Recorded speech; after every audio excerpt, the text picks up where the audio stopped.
Alright guys, this is a long playing review for Chibi Akumas, episode 1 Invasion, on the Amstrad CPC and Plus machines. And this is a brand new game released for the Amstrad at the end of 2016. And it's a corking little game, and it's a bullet hell shoot 'em up, the first of its kind on the Amstrad to my knowledge. And so imagine hundreds if not thousands of bullets on screen. How's the Amstrad going to cope with it?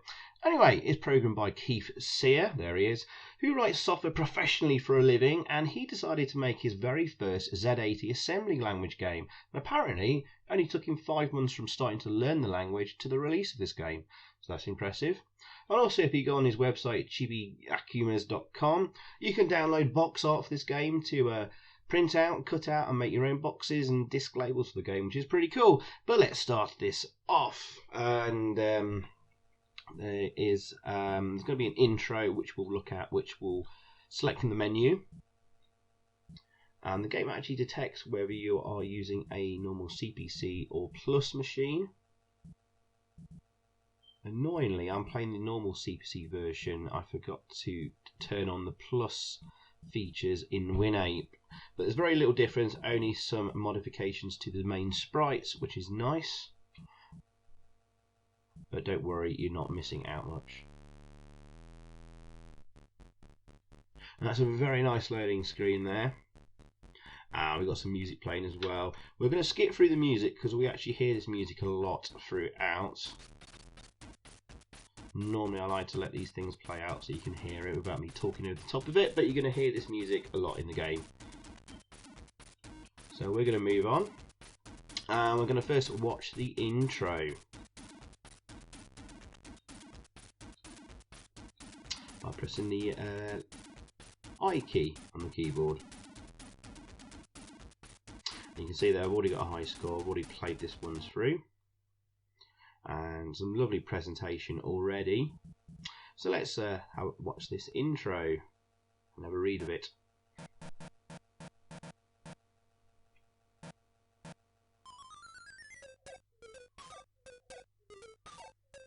Once upon a time, in a land far, far away, there was a girl who was kind to everyone and brought happiness everywhere she went. Heart, heart, heart.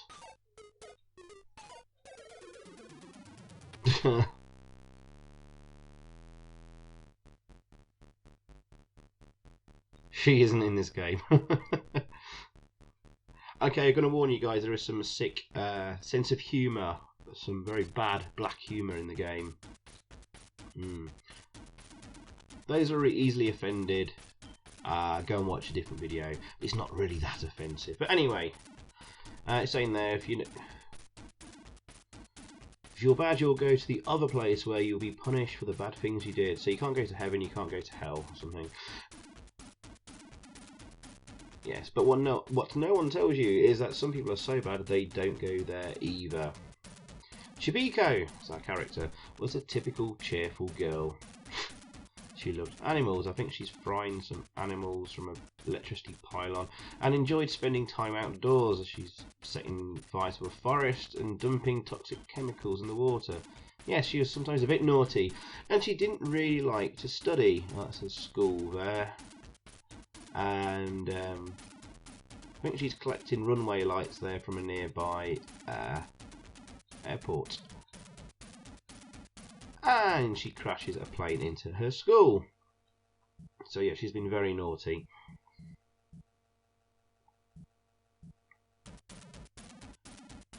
Judgment comes from above. And strikes them once and for all. Really bad people don't go to heaven. And even hell has its limits to who they'll take. You see, when people die, if they've been really bad, they don't go up or down.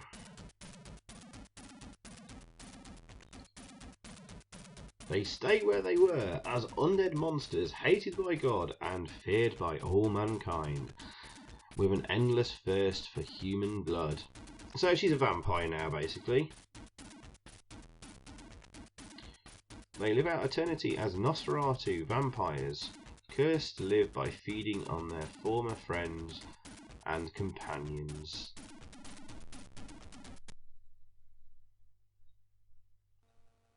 Yeah, a little bit of disc swapping in the game, not too much though. And we're back to the title screen. So we're going to just redefine our keys first of all. You can fire left and you can fire right, different keys, and there's a smart bomb key as well.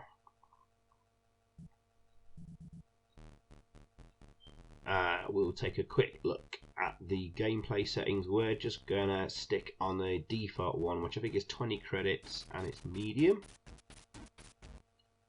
There's a few options there, so you can tweak the number of credits and the difficulty and some plus features there.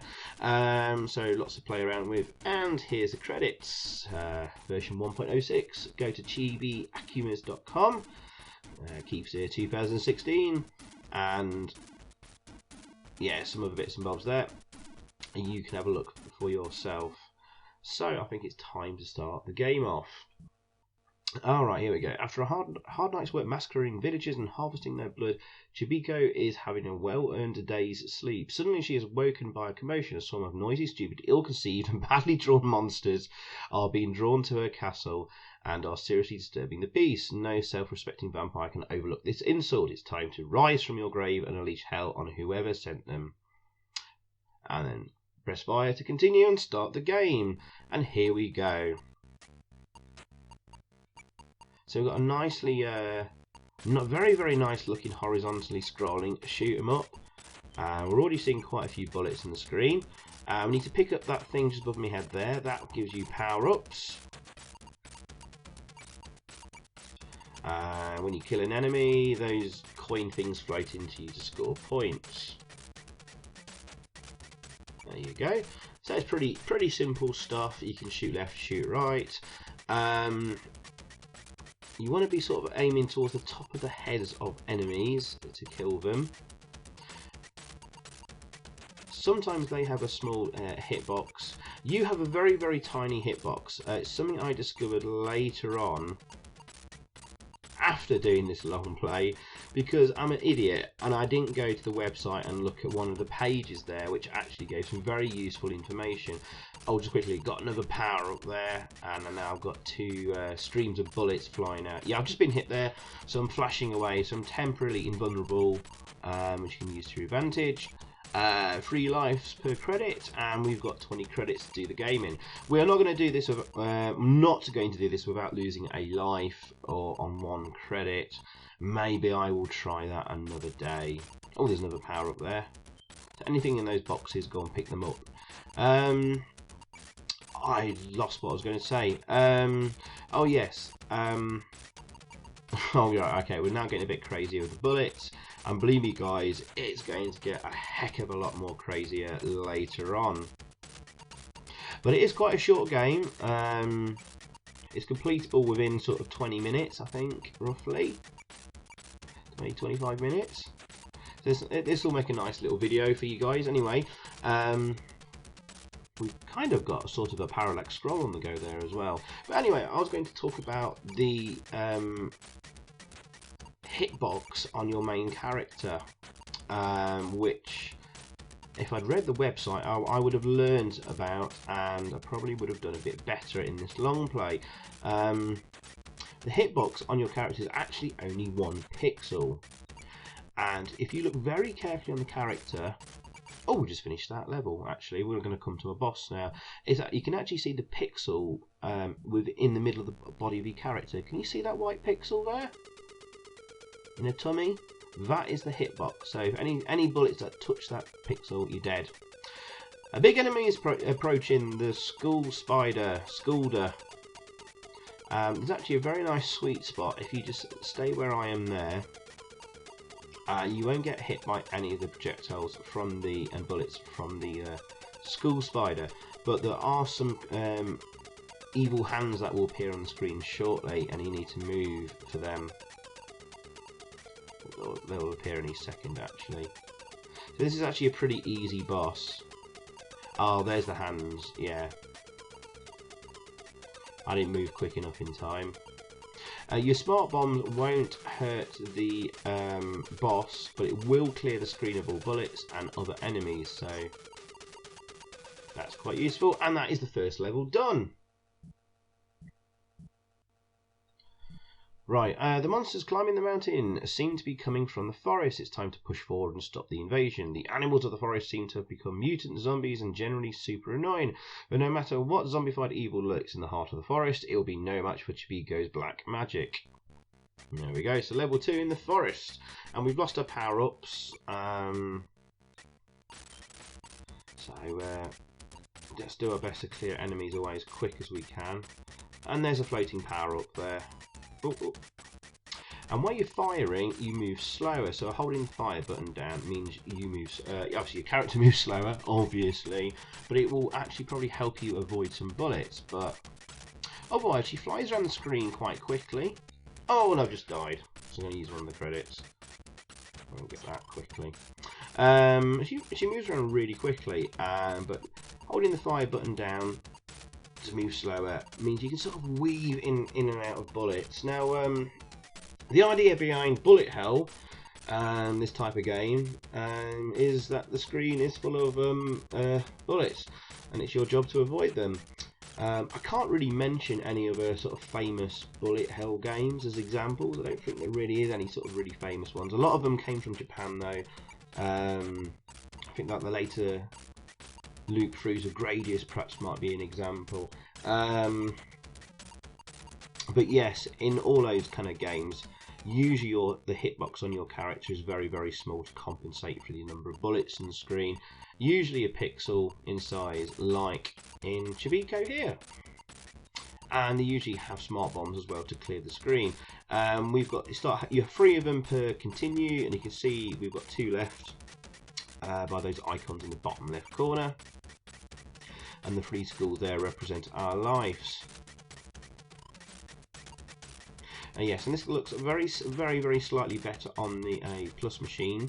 I'm annoyed I didn't actually just do the long play on that. Again, I didn't read the website properly and noticed there was a Plus specific version. But it's only minor differences on your main sprite, maybe the odd extra colour, and different icons for the lives and smart bombs.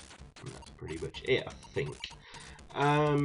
Let's just talk about a few other things quickly. Well, the website lists some impressive things. Now, during the main levels, there can be up to 256 enemy bullets on screen at all times. And we've talked about holding the fire button down for slow, precise movement. Oh, hang on, got the boss here. A big copyright infringement. Yeah, Sato's protectors according to the TPP and freedom of, like, whatever. Yeah, the programmer's got a good sense of humour. So we've got an evil Pikachu, basically. Let's hope I don't get a copyright strike from Nintendo, because they tend to do that on anything featuring their games and characters and stuff. I doubt it. Who the hell from Nintendo is going to be watching little me? Anyway, we were talking about some the features. All the power-ups are called Curse Cubes, and we've collected them, pretty much all of them on the level. Right, it talks about high res, 320 by 200 4-colour graphics with raster palette switching for 8 colours in 4-colour mode. So yeah, this, I forgot to mention, this is in mode 1, which is normally 4 colours. And I think, normally I don't like mode 1, I like mode 0 with the 16 colours but the lower resolution with the big chunky pixels. But this looks so nice that it's not even bothered me that it's mode 1 or even registered. He's done a really fantastic job on the graphics. I'm getting the most... Hey! I just saw Pikachu go, choo! Did you see that?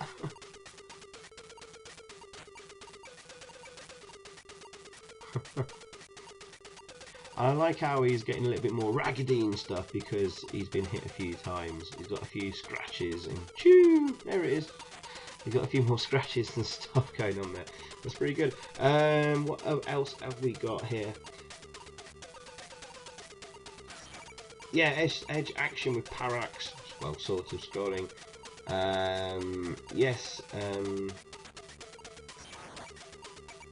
Oh, I'm sorry. Yes, on the Plus version, it's actually it actually takes the main sprite up to 16 colours rather than 4. So that would make a bit of a difference, and some different UI elements. Alright, after defeating the evil zombified merchandise cash cow and narrowly avoiding buying the plush style Chibi, headed down to the river, and you find it also full of weird stuff. 2. Heading to the source will reveal whoever sent them and stop this annoyance once and for all. Here we go.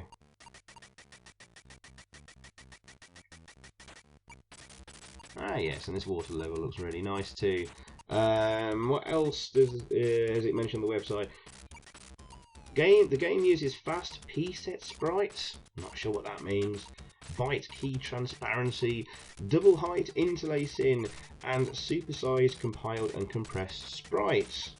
For you nerds out there that understand that. And it works on all. It's tested and working on all the variations of the Amstrad CPC. The 464, 664, 6128, and the Plus machines. He's tested on all of them, which is good. And I've already tested in WinApe Emulator 2, which I am using here to record it.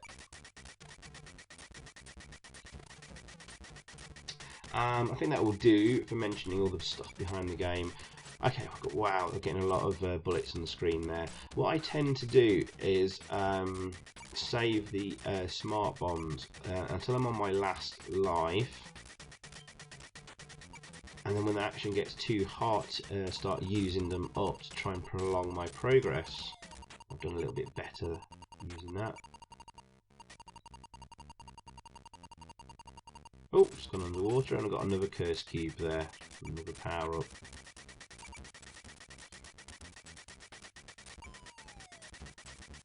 So yeah, this is a heck of a lot of fun. I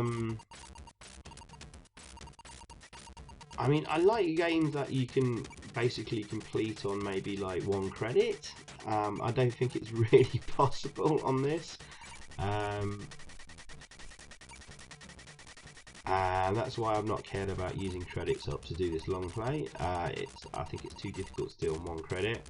Hence why you start off with like 20 credits or even 10 credits. I'd like to see someone try and do it on 1 credit actually. I've not mentioned the sound effects. They're really, really good, and pretty decent music as well. It sounds good. Maybe the composition could be a little better, but I think it suits the game really well.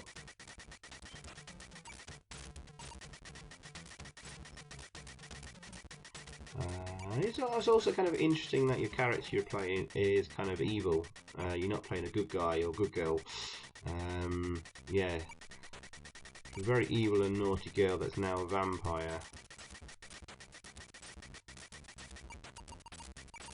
But that plays in with the programmer's sense of humour.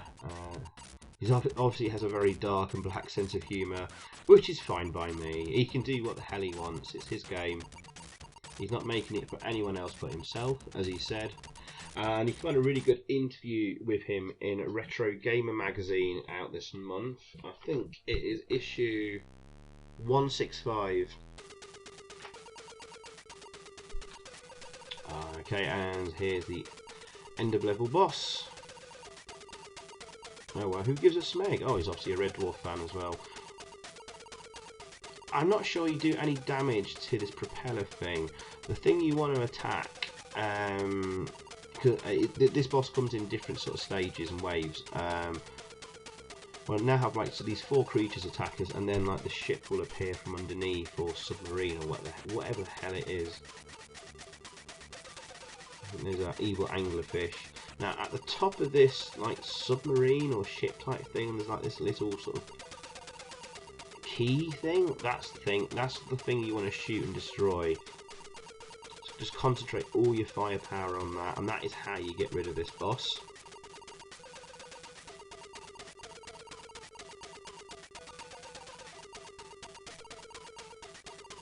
But yeah, guys, there was a heck of a lot of good games released towards the end of 2016 on the Amstrad, or even previews actually on the Pimple Dreams one, which I haven't covered yet. I will be getting around to them all.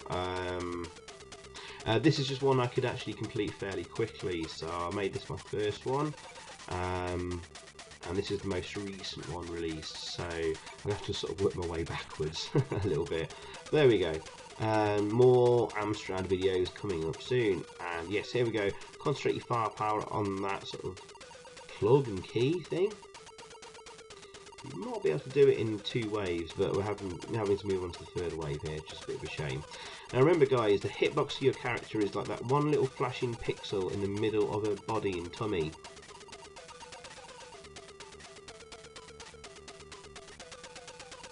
I didn't know that at the time. As I said, I did this long play without reading the website properly.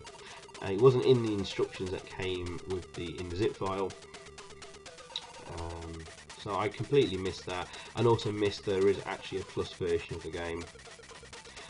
I got a bit worried then. I don't know why I need to use the smart bomb, but there we go.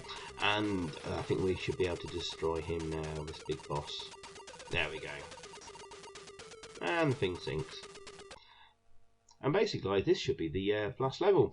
The monsters are coming from this cave. There's only one entrance, so whoever is sending them must be in there. It's difficult to see as the caves are, oh dear, spelling mistakes there, are only lit by phosphorus rocks and glowing creatures, but victory is in your grasp.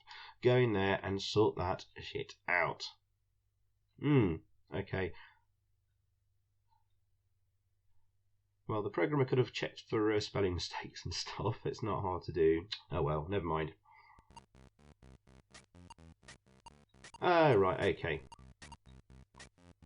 While there's a torch or a glowing monster on screen, and the cave is lit up, otherwise it goes into darkness and you can't see the enemies. Watch for that torch going off screen. There you go, it's now in darkness. That's a nice little effect and difference, extra little thing in the game, which is kind of cool. We'll get that cube. And that should be pretty much the last power up. But yeah, this level is a nightmare. You got these rocks that stick out that get in the way that can only partly be destroyed. Yeah, and go for the top of the enemies, like their head and brain and stuff like that, to destroy them. Shooting the lower half doesn't seem to have much effect, so their hitbox is usually just above their head. Hence why I'm slightly concentrating up there. Hoping to get across with these. As you see, the game does start to slow down a bit when it's like we've got hundreds of bullets on the screen and several sprites, but it kind of plays to your advantage. With things slowing down, you might be able to avoid their bullets a little bit more, but it takes a heck of a lot of concentration to weave in and out of those bullets. Yeah, I've just been hit. And it can be pretty much impossible to tell. But most bullet games, even the big ones in the arcade and on the Mega Drive or NES or SNES or whatever, they all suffered from slowdown too, pretty much. From what I know, I've never really played a bullet hell game before, so this is kind of my first taste of one, really, and it's on the Amstrad. And this must be the first bullet hell game on the Amstrad, to my knowledge. So that's kind of a cool thing. And let's hope Keith Sear, the programmer, does more games for the Amstrad. Well, he's already actually announced that he will be making a sequel to this game. He originally wanted to do about 9 levels in the game. We've only got 4 here, and have 2 playable characters. So the next one will be another bullet hell game like this, but will also feature Chibi's brother, and hopefully simultaneous 2-player action as well, which will be very cool indeed.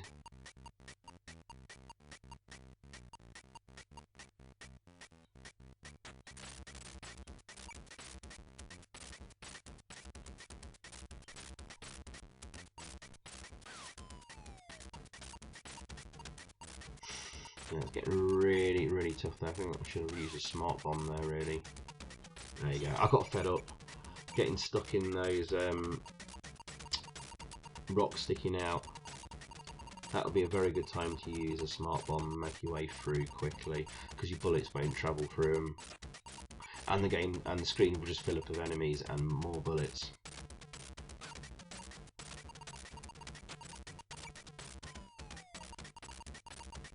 Yeah, but nice change of colours there. Yeah, shame I can't see anything.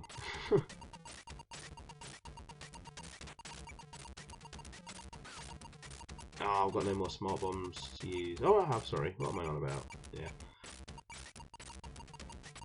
So I hope you guys like this game. Do please go and check it out. You can download it for free from the chibiakumas.com website.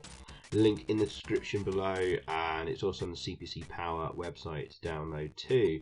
I think it'd be wise to use a smart bomb here. Yeah, I use one anyway after dying, that's a bit silly.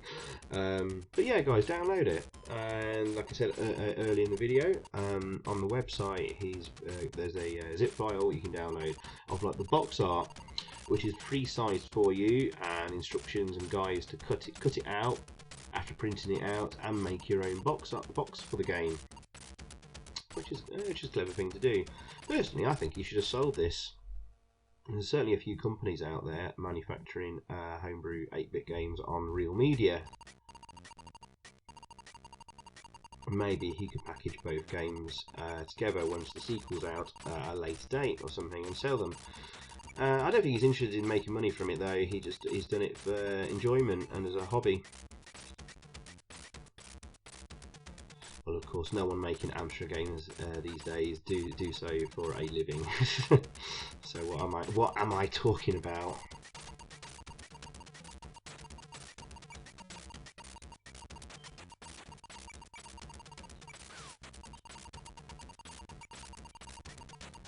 Yeah, as a little change here, now the level is scrolling vertically, which is cool. It's a nice touch.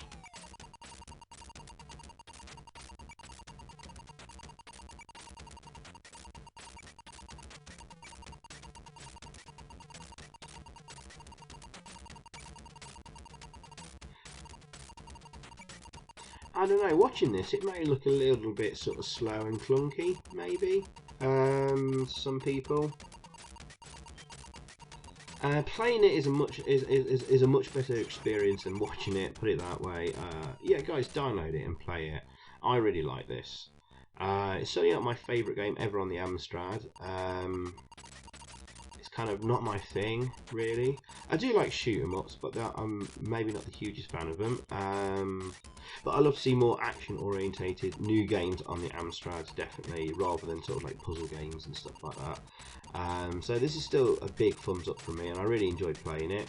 Yes, it's a short game. It's fairly... I don't think it's too hard to complete. But the game challenges you to do better, which we will see at the end. And tweak the settings to make things harder as well. So it encourages you to come back and better yourself and get better scores. And a better rating, which you'll see at the end. Talking of ratings, what am I going to rate this game? It's always awkward on new games, and it's hard to put them into context because they weren't released in like the 80s and stuff like that. Well, the graphics are fantastic. It's superbly presented. I'm not going to knock him for a few spelling mistakes and grammar mistakes and the odd sense of humour, which is very black and maybe not to everyone's tastes, especially that you're playing as the role of an evil character essentially. But I suppose that's kind of the fun of it. I can't really knock it too much, really. It's just that perhaps the difficulty could have been balanced a little bit better. Having to rely on lots of credits to get through the game, maybe not a good thing. So I'm going to give it an 8 out of 10, I think. Or 8.5. 8.5. Anyway, we're coming on to the final boss here.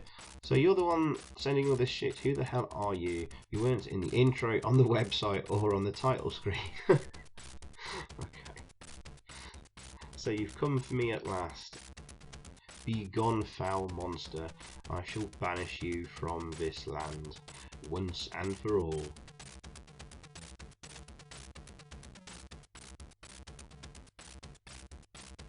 Yeah, whatever you say. You better pray they have hemorrhoid cream in the afterlife. Because I'm going to kick your ass so hard, it'll hurt for a millennium.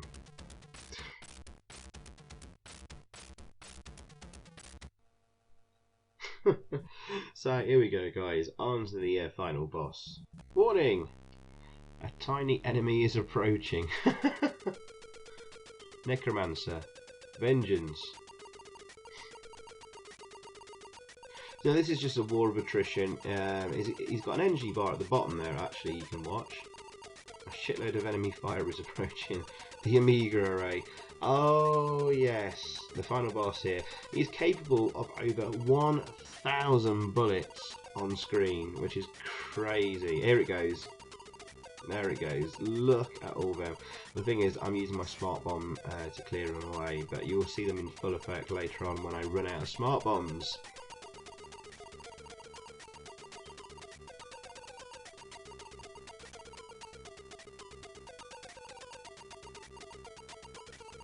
Wow, I've never seen so many sprites on screen on an Amstrad before, even if the sprites are basically a pixel or a dot. Sprite is a sprite.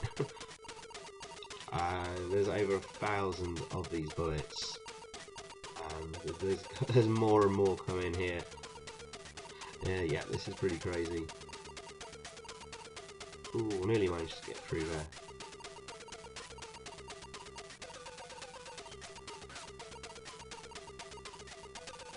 Yeah, decent enough music as well.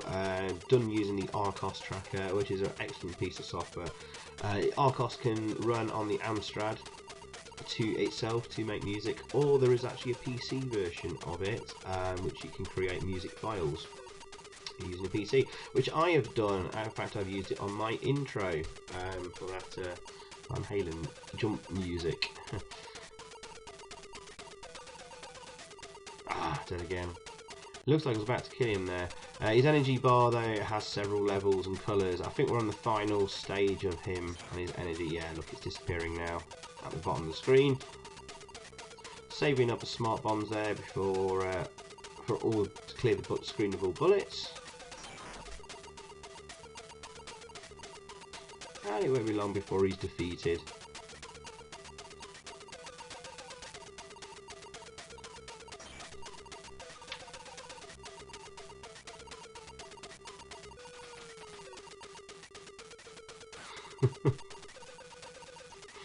Yeah, small boss, but lots of firepower.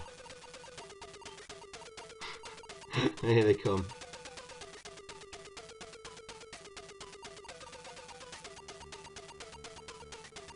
Yeah, the game is beginning to chug a bit now. The poor Amstrad. Going into meltdown trying to deal with all these bullets. But it handles it, it does handle it, and the game still plays decent enough. And there we go. That is the final boss defeated. And that's the game, pretty much. We've got a bit of an ending here to have a look at.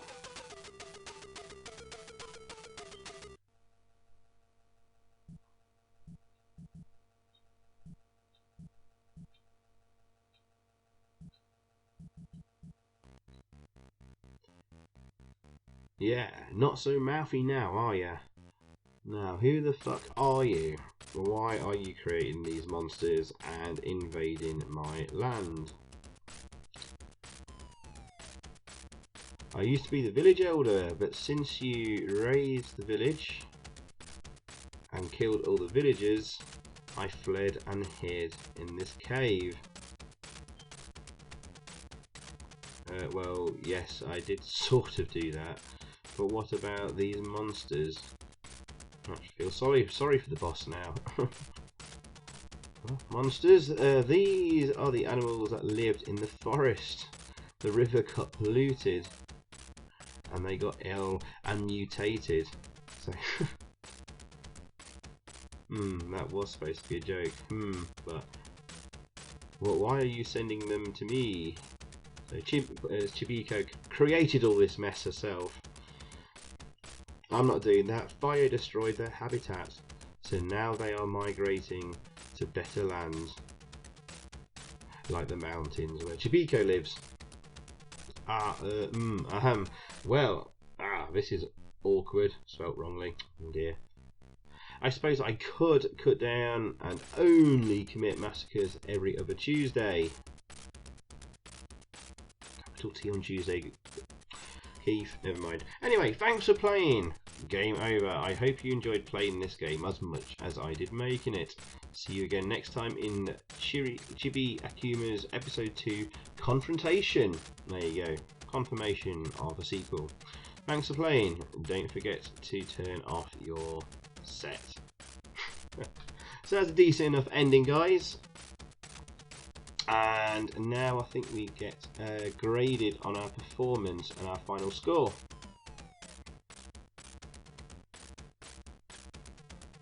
On the next screen, which should be coming up any second. After a disk load. There you go. There's my high score, 2,270. And your Chibiko scoring system TM rank was F. Oh dear. Chibiko says, well, you won, but I'm still giving you a F. Try, get a better score next time, sucker. I'm not sure how I can get a hugely better score than that.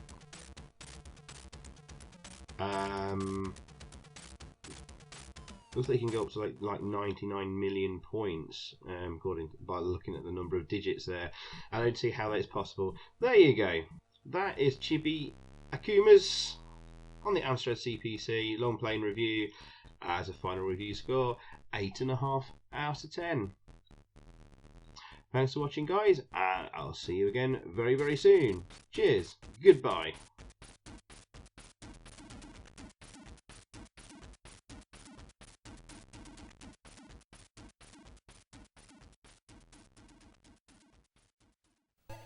So thanks for watching, guys. I hope you enjoyed that. If you did, please click a like below, leave a comment, and also subscribe if you haven't already. And over that way, there's another video for you to check out. Zypho, out.